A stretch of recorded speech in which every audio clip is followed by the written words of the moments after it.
우리가 그렇게 사는 이유라는 제목으로 말씀 전하기를 원합니다. 최근에 북한에서 이제 엘리트 파일럿이었다가 96년에 전투기를 타고 훈련 중에 그대로 탈북을 해서 한국에 정착하여 이제 공군 대령으로까지 승진을 했던 이철수라는 분의 현장감 있는 탈북 스토리를 영상으로 최근에 본 적이 있습니다. 이분이 그때 30살이라는 젊은 나이에 목숨을 걸고 탈북을 감행한 건데요. 그 사람으로 하여금 그렇게 목숨 걸고 탈북을 시도하게 한 가장 중요한 요인은 바로 생존이라는 문제였습니다. 본인은 전혀 잘못한 게 없는데 북한에서 온갖 위협과 협박과 왕따 속에서 시달렸고, 이러다가 진짜 정신병에 걸려 죽던지 아니면 끌려가서 고문당하다 죽겠다는 생각이 들었고, 그래서 결국 탈북을 감행하고 성공하여 잘 남한에서 살아가고 있습니다. 생존이라는 것, 즉 살기 위해서 그런 행동을 한 거죠. 생존은 정말 강력한 우리 삶의 동력입니다. 살기 위해서는 물불을 가리지 않는 것이 우리의 본능이죠. 고로 이뿐만 아니라 오늘날 많은 사람들이 생존이라는 것을 동력 삼아 살아가고 있습니다.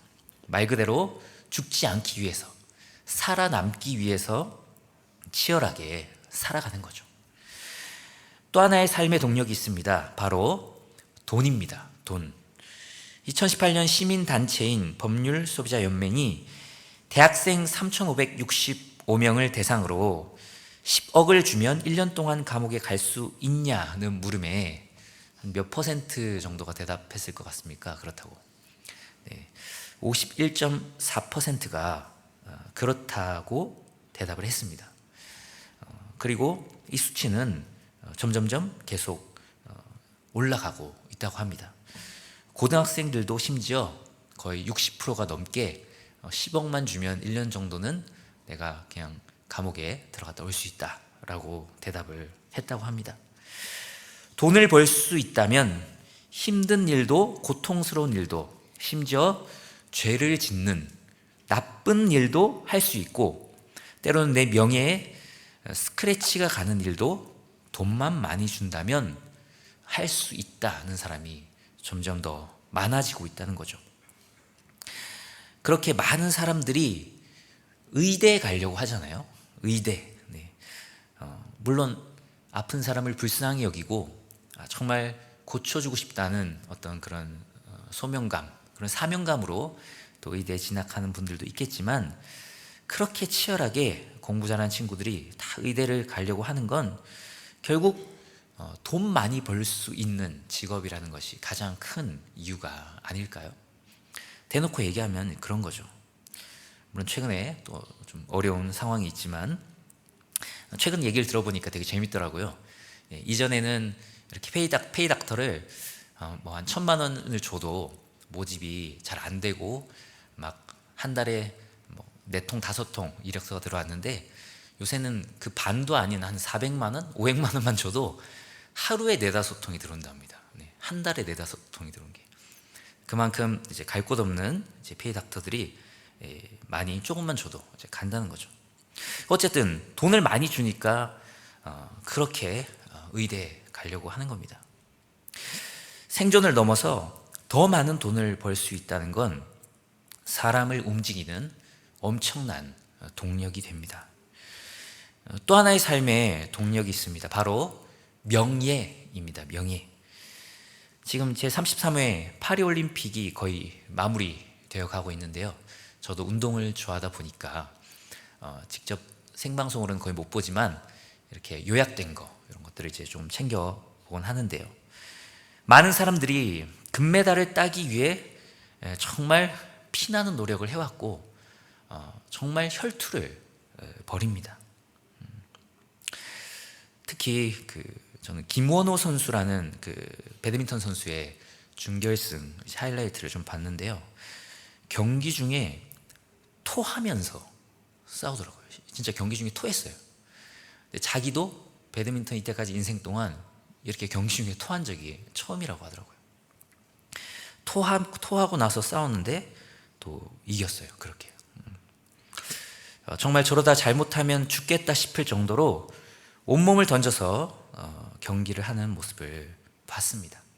근데 사실 국가대표 정도 되면, 그리고 올림픽에 나갈 국가대표 정도 되면 먹고 사는 데는 전혀 지장 없거든요. 네.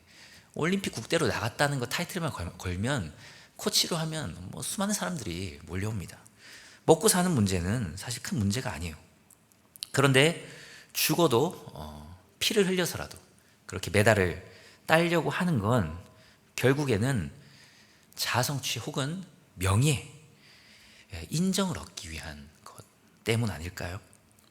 높은 자리에 올라가고 싶은 것도, 그리고 저희가 그렇게 이뻐지고 싶은 것도 사실 명예라는 걸 얻기 위한 하나의 방편이라고 볼 수 있을 것 같습니다.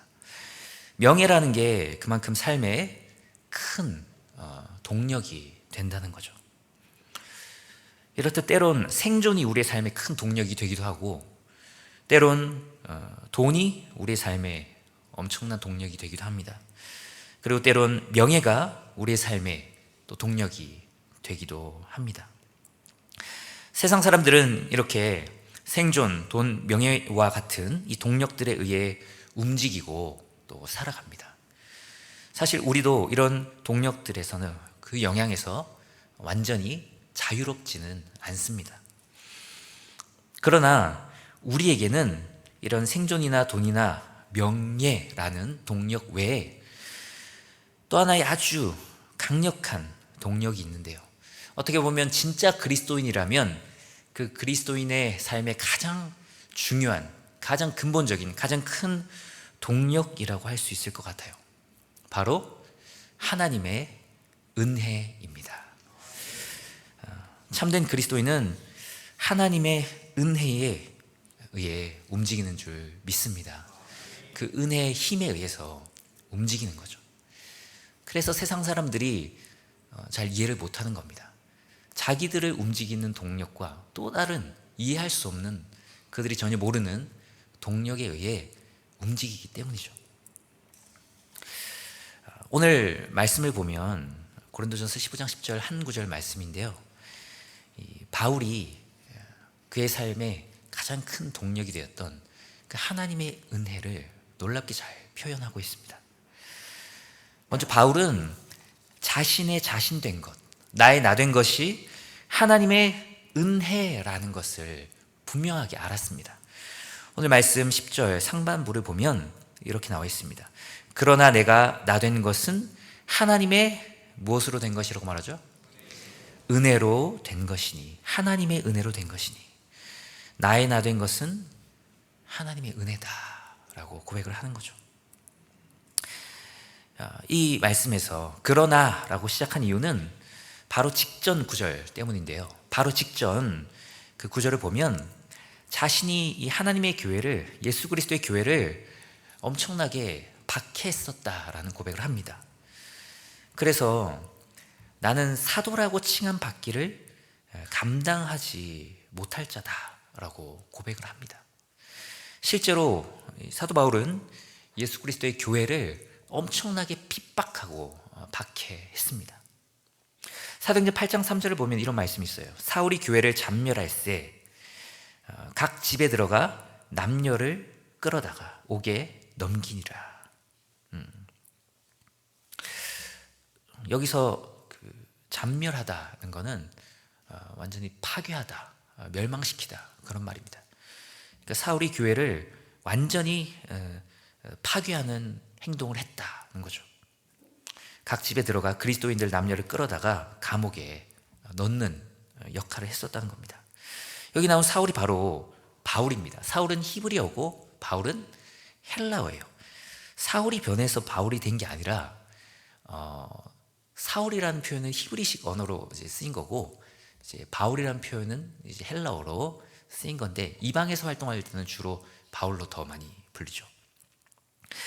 이 바울은 교회를 파괴했고, 교회에 들어가 정말 남녀를 불문하고 정말 그 사람들을 박해하고 핍박하고 감옥에 쳐넣는 그런 가장 적그리스도적인 행위를 한 인물이었습니다.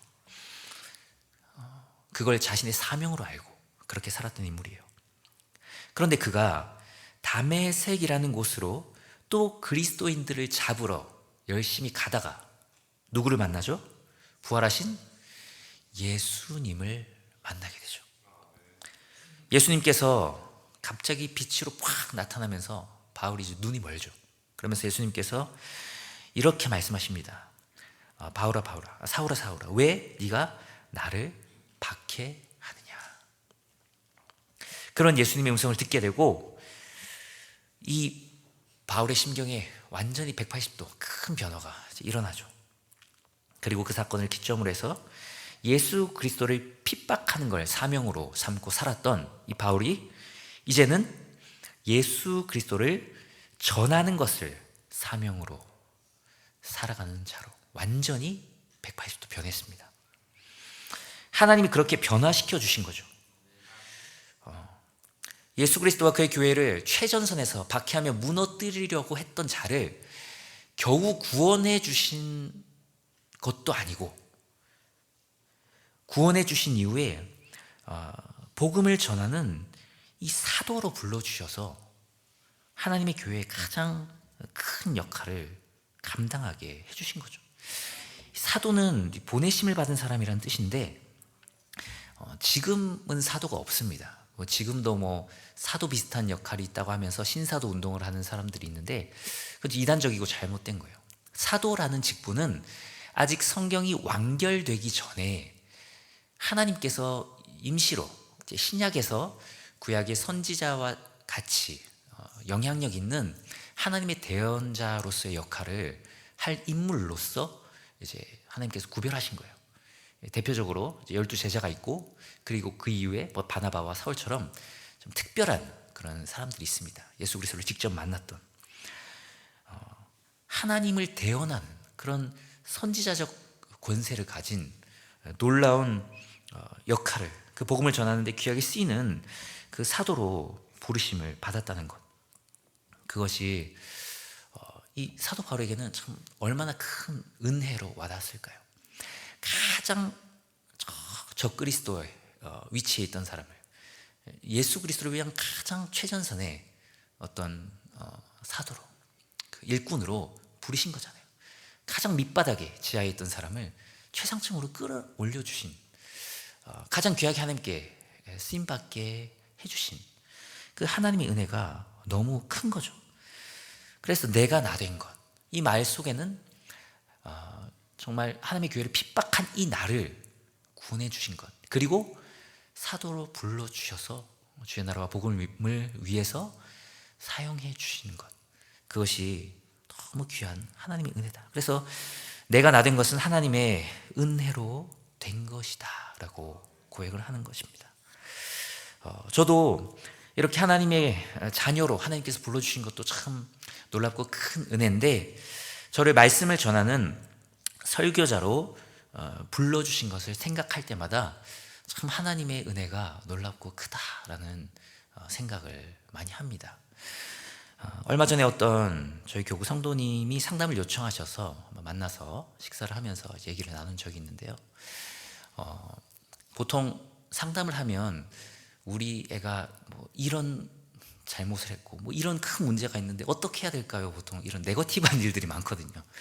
근데 전혀 예상치 못하게 우리 아들이 너무 예배를 좋아하고 찬양을 좋아하고 너무 막 큐티를 하는 걸 좋아하고 이러는데 목사님 얘를 그 목회자가 되게 해야 될까요? 어떻게 신학교에 보내야 될까요? 어떻게 해야 될까요? 그런 이제 본인의 기도 제목을 얘기해 주시더라고요. 뉴스도 우리가 그 부정적인 뉴스가 많고 긍정적인 뉴스는 잘 없잖아요. 저도 굉장히 좀 생소한 느낌이었어요. 그런 상담을 하는 것 자체가 생소했는데 참 너무 감사하더라고요. 너무 감사하면서 한편으로는 좀 목회자가 된다는 게 어떤 건지 좀 말씀을 드려야겠다는 생각이 들어서 이런저런 얘기를 드렸습니다. 근데 그 중에 가장 핵심 적인 게 뭐냐면 목회자는 설교자입니다라는 걸 말씀드렸어요. 보통 성도님들이 뭐 신앙 좋고 또 뭐 성품도 괜찮고 열심히 예배 드리고 뭐 찬양하고 막 이렇게 하면은 교회를 너무 좋아하고 하면 쟤는 목회자가 되면 좋겠다 이렇게 생각하는 경우가 많이 있는데 사실 목회자는 설교자이기 때문에 계속 설교를 해야 되잖아요. 여러분 한번 잘 생각해 보세요. 목회자와 목회자가 아닌 사람이 그냥 성도가 다른 역할을 하는 건 완벽하게 다른 역할을 하는 건 설교밖에 없어요. 때로는 상담도 하고 신방도 하고 그리고 뭐 주일학교에서는 아이들과 함께 맛있는 것도 먹고 또 볼도 차고 뭐 여러 가지 일들을 하죠. 그리고 봉사님들 특히 많은 일들을 합니다. 컴퓨터도 잘해야 되고 찬양 인도도 잘해야 되고 운전도 잘해야 되고 음향기기도 잘 만져야 되고 때론 디자인도 잘해야 되고 행정도 잘해야 되고 뭐 해야 될 게 많긴 한데 잘 생각해 보면 그런 것들은 꼭 목회자가 아니어도 괜찮아요. 대체할 수 있습니다. 간사님으로도 대체할 수 있고 다른 사람도 다 할 수 있습니다. 근데 설교는 목회자만 할 수 있는 거죠. 이 설교를 부목사 때는 그래도 띄엄띄엄 하지만 담임 목사가 되면 계속 끊임없이 해야 돼요. 저번에 안현 목사님께서 새벽에 이 설교를 준비하는 게 쉽지 않다 그랬는데 정말 쉽지 않습니다. 한 편의 설교를 준비하려면 정말 A4 용지 뭐 10장, 15장의 글을 써야 되기 때문에 쉽지 않아요.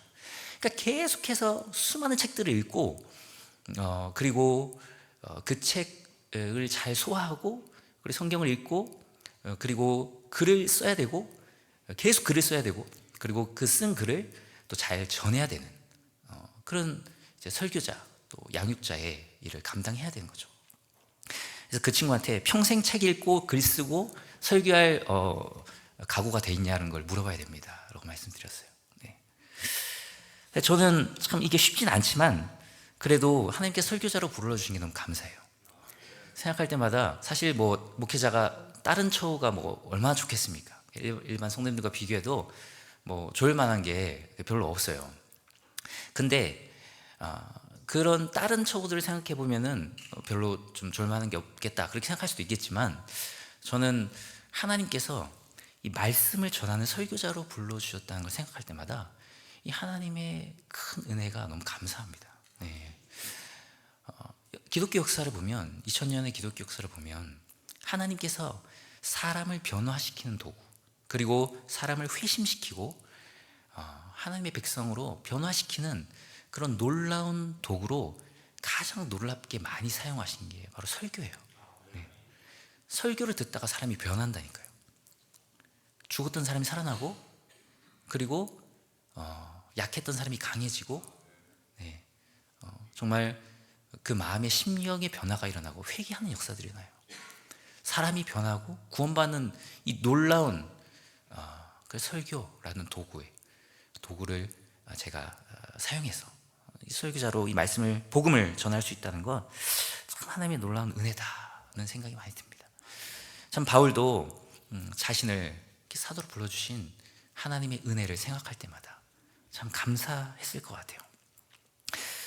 우리에게도 우리를 구원해 주신 하나님의 은혜, 나를 이렇게 사용해 주시는 놀라운 하나님의 은혜를 늘 기억할 때마다 감사하는 은혜가 있기를 축복합니다. 정말 하나님의 놀라운 은혜다. 내가 나 된 것은 하나님의 은혜다. 여기까지 인도하신 것 하나님의 은혜다. 그런 고백을 하지 않을 수가 없습니다.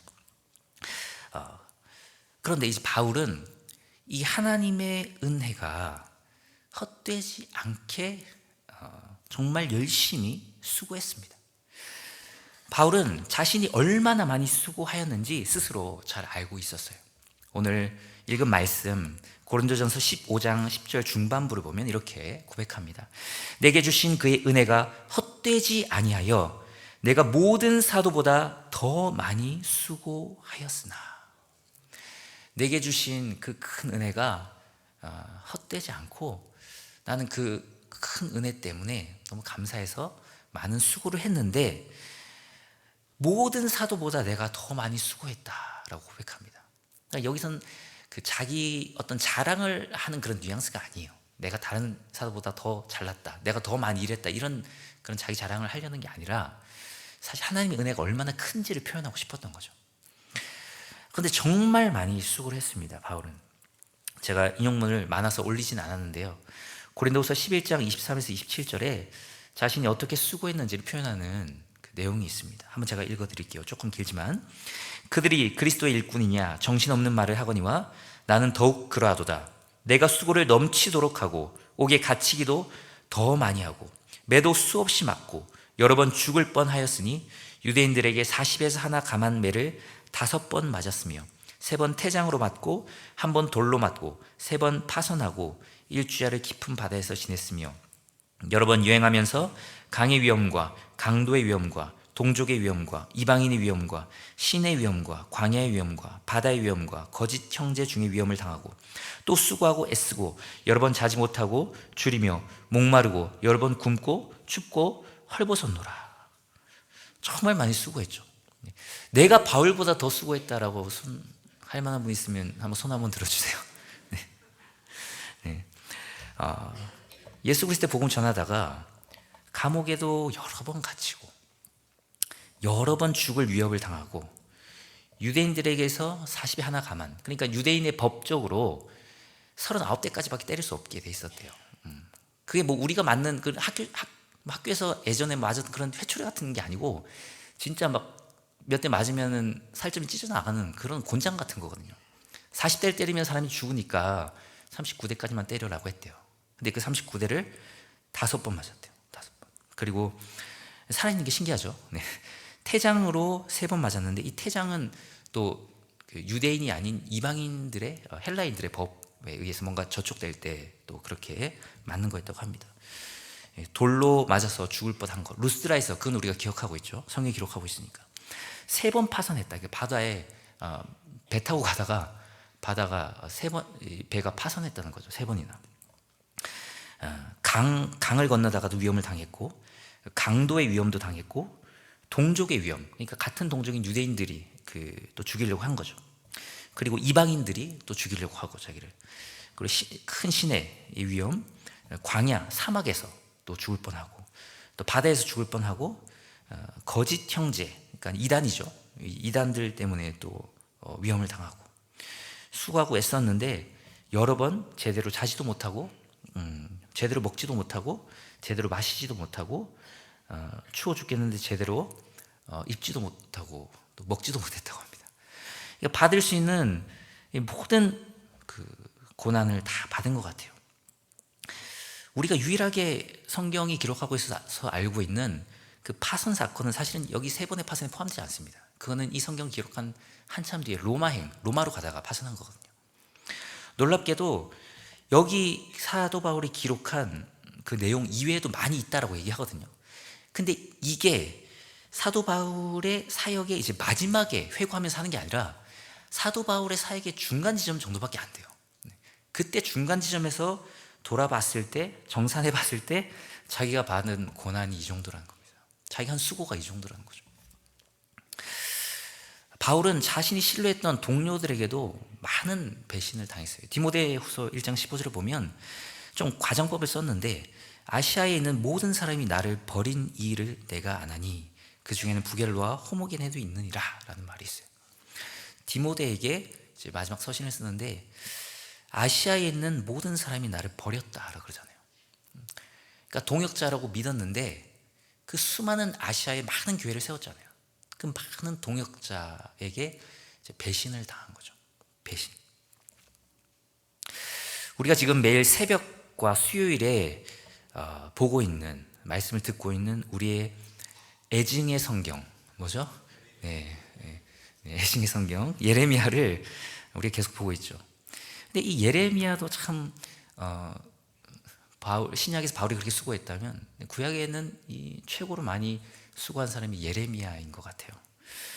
예레미야 20장 7절 8절을 보면 이런 말씀이 있습니다. 내가 조롱거리가 되니 사람마다 종일토록 나를 조롱하나이다. 내가 말할 때마다 외치며 파멸과 멸망을 선포하므로 여호와의 말씀으로 말미암아 내가 종일토록 치욕과 모욕거리가 됨이니이다. 그러니까 하나님이 말하라고 하는 대로 가서 말하고 전했는데 선지자 대접받기는커녕 말할 때마다, 전할 때마다 뭐 친구고 뭐 동료고 뭐 정치인이고 할 거 없이, 심지어 성전의 제사장이고 그 당시 뭐 선지자라는 사람들 다 그냥 대부분이, 물론 자기 편도 조금 있었지만 대부분의 사람들이 이 하나님의 말씀을 전할 때마다 욕하고 핍박하고 조롱하고 모욕하고, 육체적으로도 굉장히 큰 고난을 주고 막 구덩이 집어던져 우물 속에 집어던져 놓고 뚜껑 닫아버리고 막 그러는 거죠. 차라리 본인은 빨리 죽었으면 좋겠다 그렇게 생각했을 것 같아요. 하나님 날 좀 데려갔으면 좋겠다. 근데 사명자는 죽지도 않잖아요. 아까 우리 사도 바울 봤잖아요. 한 10번은 죽었어야 되는데 안 죽는 거예요. 루스드라에서도 막 돌 맞아가지고 완전히 완전 뻗어 있는 상태에서 죽었나 보다 그냥 시체 집어던져 이래가지고 성 밖으로 집어던졌는데 하나님이 또 야 일어나 이래가지고 또 일어나가지고 또 그 성으로 들어가게 하시잖아요. 그러니까 사명자가 죽지도 않아요. 그러니까 예레미야가 이제 눈물의 선지자잖아요. 그러니까 하나님의 말씀 선포, 이제 하나님의 말씀 이제 선포할 때마다 이렇게 욕 먹으니까 하나님 이제 도저히 선포하고 싶지 않습니다라고 하면 하나님이 어떻게 해요? 그 마음에서 막 불붙는 것 같은 그런 고통을 주셔서 또 말하게 하는 거예요. 그러니까 참 얼마나 너무 많이 정말 수고했다 이런 생각이 듭니다. 예레미야, 바울 그렇게 정말 많이 수고했어요. 이 앞에서 내가 더 수고했다라고 말할 수 있는 사람은 한 명도 없을 것 같아요.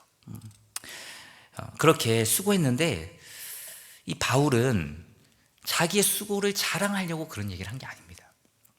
바울은 사실은 하나님의 은혜가 자기로 하여금 그렇게 살도록 만들었다라고 고백하기 위해서 그 얘기를 한 거예요.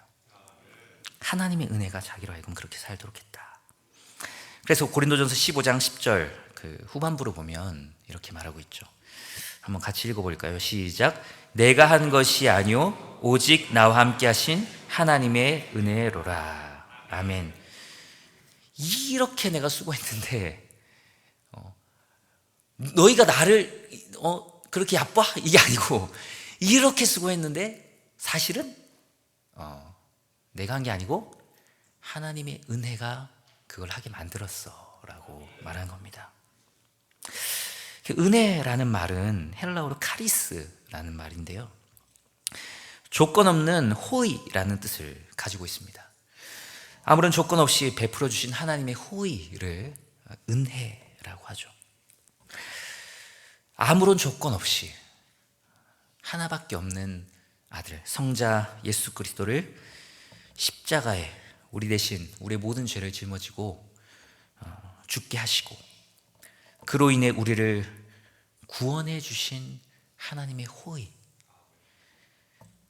그 은혜를 받은 자이기에 어쩌면 사도 바울은 아무런 대가 없이 받은 그 은혜를 아무런 대가 없이 전하는 삶을 살았습니다. 아무런 대가 없이 그 큰 은혜를 받았다는 걸 알기 때문에 자신의 인생의 모든 걸 바쳐서 남들이 보면 하나도 이해가 안 되는 삶이지만 그렇게 헌신하고 희생하고 섬기며 복음을 전하는 삶을 감사함으로 살았던 거죠. 그 은혜를 감사하며 살아가는 삶, 그 은혜를 전하며 살아가는 삶, 그 은혜를 나누며 살아가는 삶, 그 모든 것이 하나님께로부터 온 은혜 때문인 줄 믿습니다. 우리가 참 하나님이 주신 은혜 때문에 그 은혜를 나누고 또 나의 것을 나누고 전하고 그렇게 헌신하며 살아가면 뭔가 누가 인정해주지 않아도, 누가 봐주지 않아도 그게 뭐 아까 처음에 제가 얘기했듯이 명예롭게 여겨지지 않아도, 그게 돈이 안 돼도,